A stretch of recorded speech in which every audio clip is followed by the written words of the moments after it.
En este episodio, la Tierra, el único planeta azul, con más de 2/3 partes de su superficie cubiertas de agua. El descubrimiento de la dinámica que regula este mundo líquido, vista hoy por primera vez en su complejidad gracias a los satélites en órbita terrestre. Y un viaje por el sistema solar en busca de otros sorprendentes océanos.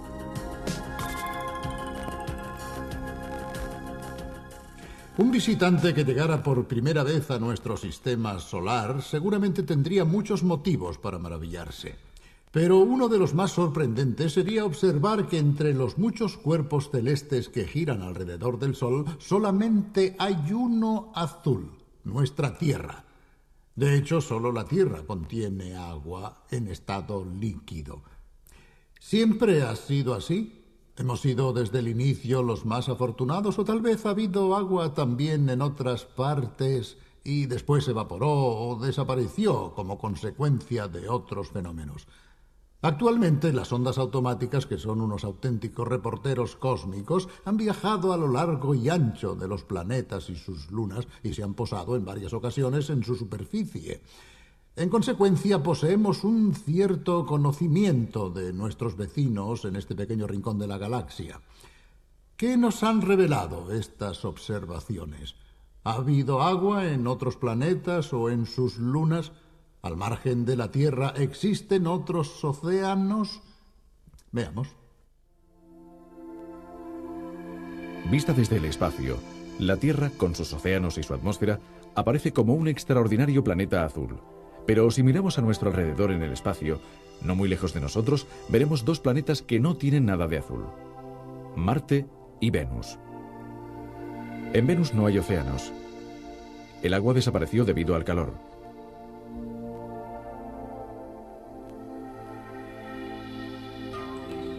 La temperatura de su superficie es muy elevada. Aquí el efecto invernadero es total. Hoy en la atmósfera de Venus, compuesta en un 96% por dióxido de carbono, el vapor de agua es tan solo del 0,5%.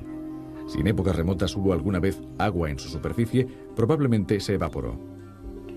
Y una vez en la atmósfera, fue transportada hasta las capas más altas, en las que la luz ultravioleta del Sol la disoció en sus elementos fundamentales, oxígeno e hidrógeno.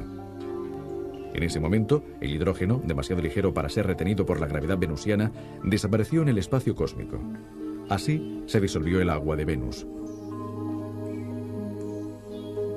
Estas imágenes, enviadas por la sonda Magellan, nos muestran la superficie rugosa y desértica del planeta. Lo que estamos viendo son los paisajes irreales del planeta, tal como los vería un astronauta que lo sobrevolara a baja altura.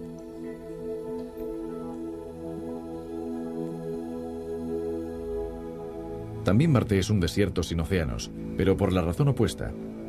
La ausencia de un efecto invernadero suficiente ha hecho que la temperatura en su superficie sea bajísima. Quizás hubo agua en un principio, tal como parecen indicar las numerosas señales de erosión que únicamente las corrientes de agua pudieron haber dejado. Pero el agua después desapareció. ¿Por qué? La hipótesis más probable es que Marte es demasiado pequeño y en consecuencia posee una fuerza de gravedad demasiado débil para retener una atmósfera suficientemente densa. Hace miles de millones de años, cuando los volcanes todavía activos podían abastecer la atmósfera de Marte en gases que perdía en el espacio, la temperatura y la presión permitieron que hubiera en la superficie agua en estado líquido y, quién sabe, quizás existieron incluso mares u océanos marcianos.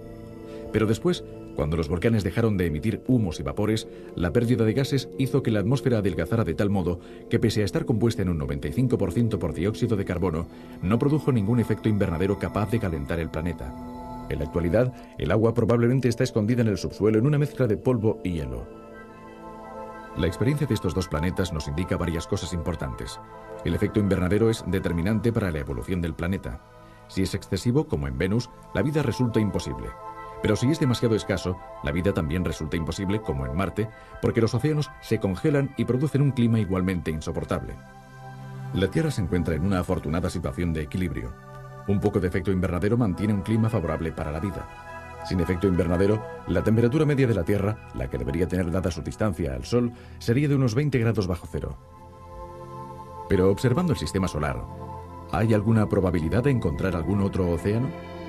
No existe ninguna posibilidad de los planetas. Mercurio es un mundo desolado, sin atmósfera. Júpiter, Saturno, Urano y Neptuno son gigantescas esferas de gas. Plutón, en los confines del sistema solar, es un mundo helado que no puede contener agua en estado líquido. Si los planetas quedan descartados, ¿qué podemos decir de las lunas? Por supuesto, nada de nuestra luna, cuyos mares son en realidad extensiones de lava solidificada desde hace miles de millones de años. Tampoco aquí hay muchas posibilidades, pero en dos casos por lo menos, los científicos consideran que pueden existir océanos, lógicamente distintos de los terrestres. Europa, una de las lunas mayores de Júpiter, es un mundo enigmático, con una superficie lisa y helada en la que no son visibles las huellas de ningún cráter. Ello indica que potentes fuerzas están remodelando su superficie. La hipótesis es que bajo su fina corteza helada puede encontrarse un inmenso océano subterráneo de agua líquida que con sus corrientes rediseña continuamente la superficie superior. Probablemente la misión de la sonda Galileo se prolongará para resolver este enigma. Todavía es más misteriosa la mayor luna de Saturno, Titán. Una densa atmósfera de hidrocarburos la envuelve por completo y no permite que se vea su superficie. Pero dentro de unos pocos años, la sonda Cassini lanzará el módulo Huygens hacia esta luna. El módulo descenderá con un paracaídas y se posará suavemente sobre su superficie o sobre sus océanos. Las extensiones de agua quedan excluidas debido a las bajísimas temperaturas, pero los científicos creen que puede haber mares de metano líquido en los que floten icebergs de amoníaco. Un panorama realmente sorprendente que el módulo Huygens podría enviarnos dentro de unos años.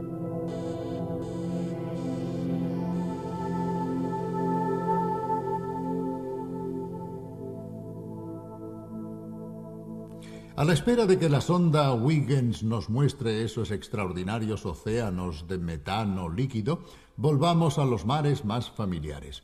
Pese a que estas extensiones de agua han sido surcadas desde hace siglos por barcos y naves de todas clases, hace muy poco que hemos empezado a conocer sus secretos.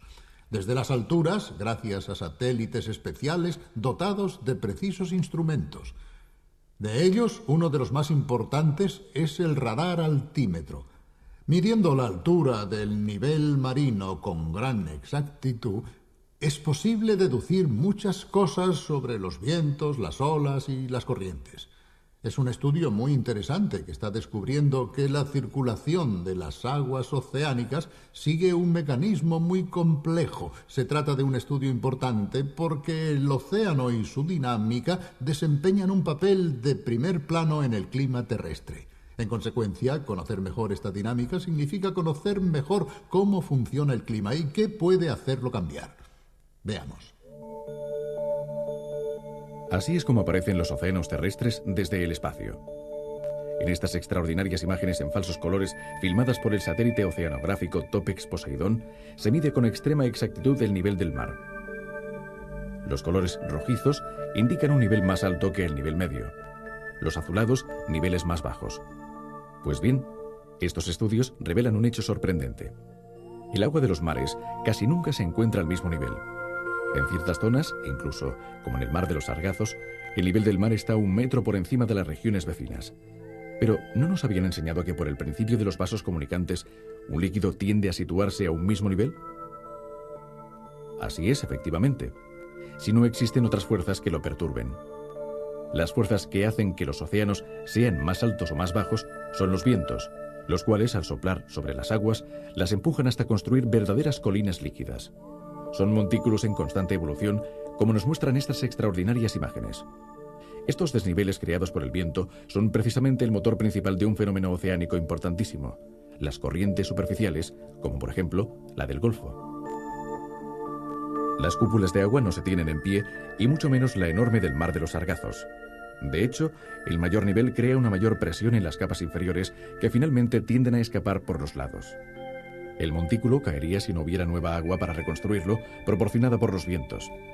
Es el agua que escapa del montículo la que, después de otras peripecias ligadas a la rotación terrestre y en parte a la conformación de las costas americanas, se transforma en la conocida corriente del Golfo, una corriente muy caliente y rapidísima, hasta 100 o 150 kilómetros al día, frente a los 5 o 6 de las restantes corrientes, y que después incluso llega a calentar las zonas septentrionales de Europa. Naturalmente, el sistema de las corrientes oceánicas es muy complejo. Estas imágenes nos pueden dar una idea de ello. Hay corrientes frías, como la del Labrador, que bajan desde el norte, y otras calientes, como la norecuatorial. Todas ellas son puestas en marcha por los vientos de manera directa o indirecta, es decir, a través de la formación de la cúpula de agua en el Mar de los Sargazos. Situaciones parecidas se repiten también en el Pacífico con la corriente caliente y veloz de Kuroshibo, prima de la del Golfo, y la fría de Oyashibo. Todavía no está del todo claro cómo funcionan estas corrientes. Por ejemplo, desde los satélites se ha observado que las corrientes como la del Golfo tienden a formar anillos que posteriormente se separan del flujo principal y vagan por cuenta propia por los océanos, donde han sido seguidos durante días y días. A veces estos anillos acaban en corrientes circulares mucho más grandes, con un diámetro de más de 180 kilómetros, dentro de las cuales el agua se mueve a más de 20 kilómetros por hora. En resumen, el océano nos está descubriendo una arquitectura cada vez más compleja, que desde hace unos años se está empezando a conocer y cuya influencia sobre el clima terrestre está resultando muy importante.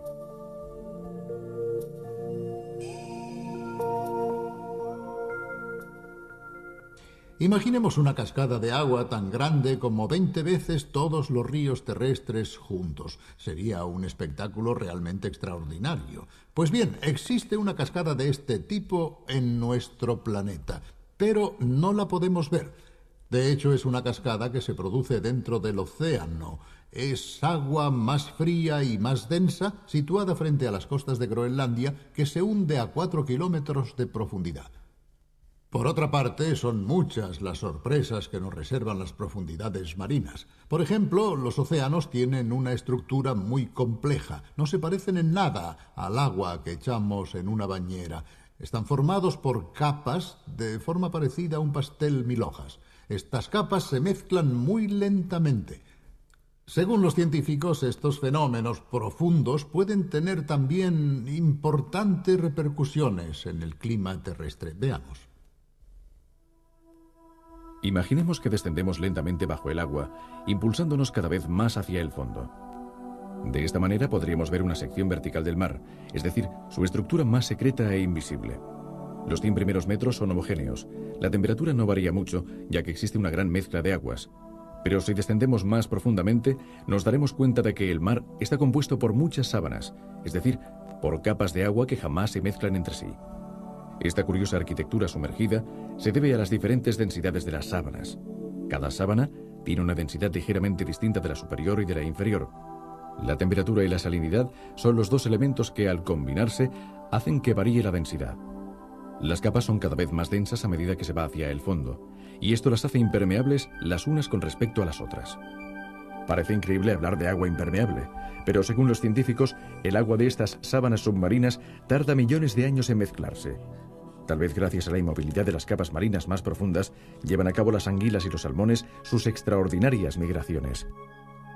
Según algunas hipótesis, la brújula de estos animales podría residir no en los campos magnéticos, sino en ciertas características del agua que formarían grandes autopistas fácilmente reconocibles. Pero no todas las capas profundas del mar son tan inmóviles. En realidad, en los fondos oceánicos, a 4 kilómetros de profundidad, fluye una inmensa corriente que los científicos consideran muy importante en la determinación del comportamiento climático. Veamos cómo se forma. En invierno, en el Atlántico Norte, se produce uno de los más gigantescos y desconocidos fenómenos oceánicos. Las aguas que llegan a Islandia desde el sur se enfrían rápidamente y su temperatura desciende de los 10 a los 2 grados. El agua, que llega a ser muy densa debido al frío y a la salinidad, se hunde y, como un inmenso río tan grande como 20 veces todos los ríos terrestres juntos, da la vuelta al mundo. Rozando siempre el fondo, se dirige hacia el sur y dobla el Cabo de Buena Esperanza. Aquí se le une una nueva corriente profunda procedente del Antártico. Después cruza el Océano Índico y finalmente llega al Pacífico, en el cual reequilibra la salinidad. De hecho, el Pacífico es más dulce que el Atlántico, ya que las lluvias son más abundantes que la evaporación. Según muchos investigadores, la corriente salada profunda es una especie de fiel de balanza que puede conducir el clima hacia el calor o hacia el frío. Pero ¿cómo puede influir en la evolución climática esta gran corriente que circula a 4 kilómetros de profundidad? Uno de sus efectos, importantísimo, es por ejemplo calentar Europa. Cuando el agua se enfría antes de hundirse en las costas de Islandia, cede a la atmósfera una cantidad inmensa de calor. Este calor, junto al de la conocidísima corriente del Golfo, mantiene un clima templado en Europa. Cuando la corriente se detiene por razones todavía desconocidas, Europa se enfría y se dan las condiciones para una glaciación. La corriente profunda es, por otra parte, muy lenta. El agua que actualmente se vuelca en el Pacífico partió hace un siglo del Atlántico Norte. Además de la gran corriente salada, existen otras de tamaño menor. Una corriente de agua fría y salada se forma también en el Adriático, frente a Trieste, donde la Bora enfría las aguas de la superficie y las lleva hacia el fondo. Esta corriente, junto a otras dos que se forman siguiendo las costas turcas y francesas, recorre profundamente todo el Mediterráneo y después sale por Gibraltar.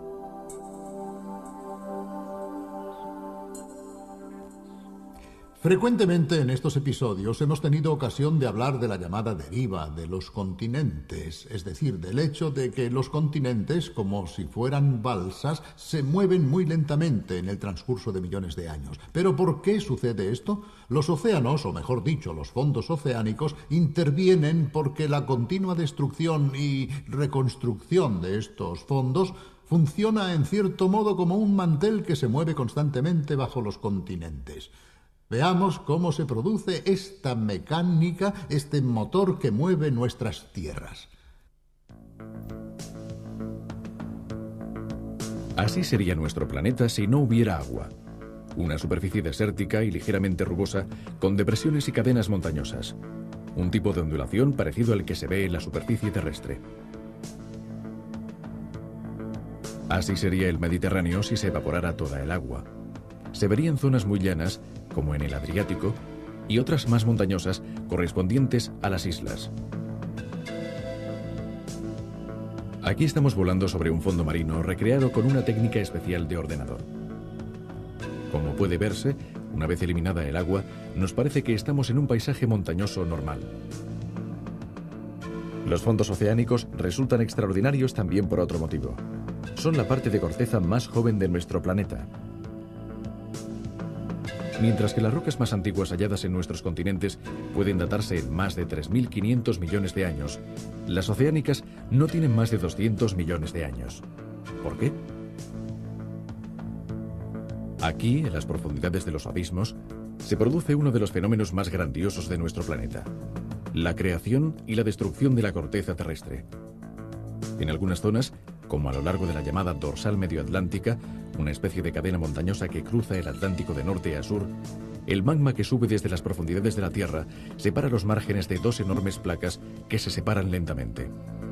Aquí se crea una nueva corteza, un nuevo fondo oceánico. Este fenómeno hace que Europa y África se alejen del continente americano. En cambio, en otras zonas como esta, una placa encaja bajo otra placa y al hundirse en las entrañas de la Tierra se vuelve a fundir y desaparece. Este es el potente mecanismo que desplaza los continentes y en el transcurso de millones de años transforma la geografía del planeta mediante una continua destrucción y construcción de los fondos oceánicos.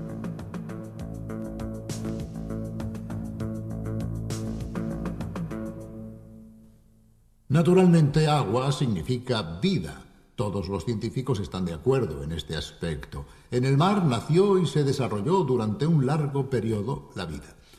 En los otros planetas, la vida no se ha podido desarrollar sin el agua. Aunque es muy difícil darse cuenta de ello en las extensiones marinas, existen praderas, herbívoros, carnívoros, es decir, toda la cadena alimentaria que posibilita, igual que en la Tierra, la supervivencia de numerosas especies animales. Hay una cadena de devoradores que a su vez resultan devorados. Pero en el mar, al contrario que en tierra firme, los vegetales no pueden hundir sus raíces en el suelo para extraer los alimentos. Deben encontrarlos preparados y disueltos en el agua. Por este motivo, todos los juegos de las corrientes superficiales o profundas son muy importantes, ya que funcionan como cintas transportadoras de los nutrientes. Observando ciertas fotografías de satélites que muestran en qué regiones marinas hay mayor concentración de clorofila, es decir, de los vegetales que se encuentran en la base de la cadena alimentaria, podemos darnos cuenta de que, junto a zonas muy ricas en vida, también existen océanos realmente desiertos. Veamos. En esta extraordinaria toma por satélite, vemos la distribución del plancton en los océanos de todo el mundo. En color amarillo, la máxima concentración. En azul, la mínima. Pero, ¿qué es el plancton? Aquí, en las capas más superficiales del mar, donde la luz penetra más fácilmente, empieza la cadena alimentaria que permite que vivan todos los animales marinos. El primer e indispensable anillo está representado por vegetales microscópicos capaces de utilizar para nutrirse, al igual que los vegetales terrestres, la luz solar, el dióxido de carbono y las sales minerales. El fitoplancton está compuesto por minúsculas algas, como las diatomeas, que son ingeridas por el llamado zooplancton, es decir, por pequeños animales como las medusas, los camarones y los peces.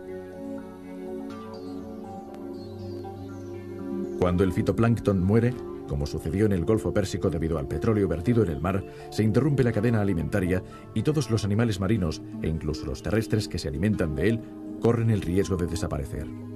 Pero el fitoplancton también desempeña otras importantes funciones. La primera, como ya hemos dicho, es la de absorber el dióxido de carbono de la atmósfera para alimentarse. Pero frecuentemente el dióxido de carbono también es absorbido por las minúsculas algas para construir diminutas cáscaras que cuando el alga muere caen hasta el fondo, acumulándose y convirtiéndose con el paso del tiempo en rocas carbonadas. El plancton vegetal también emite oxígeno como desecho, tal como hacen los árboles. Y es precisamente el oxígeno producido por estas algas marinas junto al terrestre el que nosotros respiramos. Pero, ¿por qué, como nos muestran estas imágenes, el plancton se concentra en zonas específicas del planeta, especialmente a lo largo de las costas o en los fríos mares polares? Los mares más abundantes en pesca son los que tienen una circulación vertical de las aguas, es decir, un intercambio entre la superficie y el fondo. De esta manera, los nutrientes pueden ascender hacia las zonas más luminosas en las que vive el fitoplancton. Esta circulación vertical se produce siguiendo las costas donde los mares no son muy profundos y las aguas superficiales, al moverse empujadas por el viento, desencadenan una circulación vertical. O también en las regiones polares, donde el agua fría y salada de la superficie se hunde, facilitando también en este caso la circulación vertical. Veamos más detalladamente cómo se desarrolla este proceso en los mares polares. Cuando en invierno se forma el hielo, el agua del mar se vuelve no solo más fría, sino también más salada, ya que la sal no resulta absorbida por el hielo.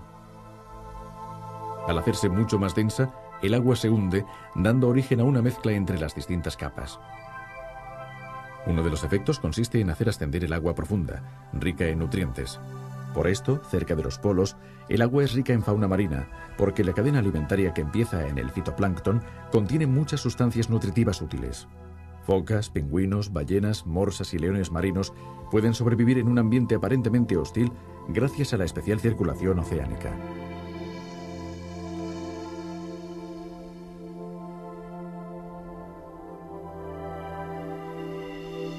En cambio, en los trópicos, especialmente lejos de las costas o de las zonas de las islas y de las barreras coralinas, el océano es un auténtico desierto porque son pocos los nutrientes que consiguen subir desde el fondo.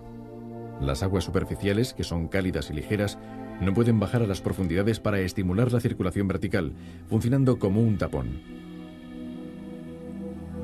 Un conocido fenómeno meteorológico, el Niño, que se produce en las costas de Perú, explica muy bien por qué las corrientes verticales resultan indispensables para la vida marina.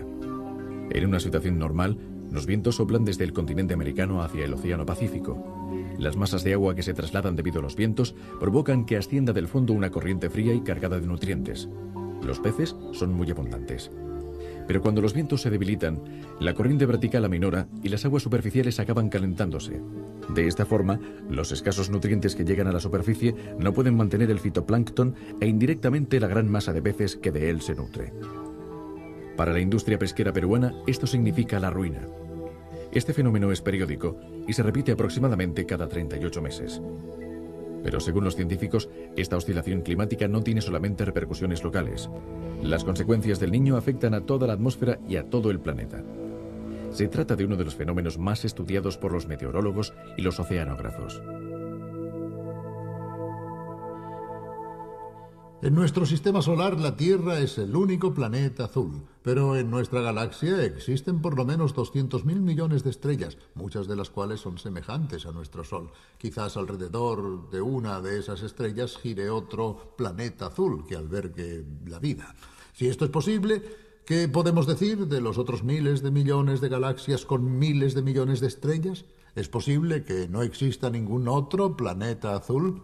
En todo caso, hay una cosa cierta. Para albergar la vida, este planeta deberá tener mucha agua y en cierto modo deberá parecerse a la Tierra. En realidad no sabemos nada. Los telescopios y los restantes instrumentos astronómicos no pueden distinguir a gran distancia planetas como la Tierra, pequeños, grandes, azules o no. Por ahora, el nuestro es el único planeta azul. Esperemos que se descubra algún otro. En todo caso, hará falta tiempo. Adiós, hasta la vista.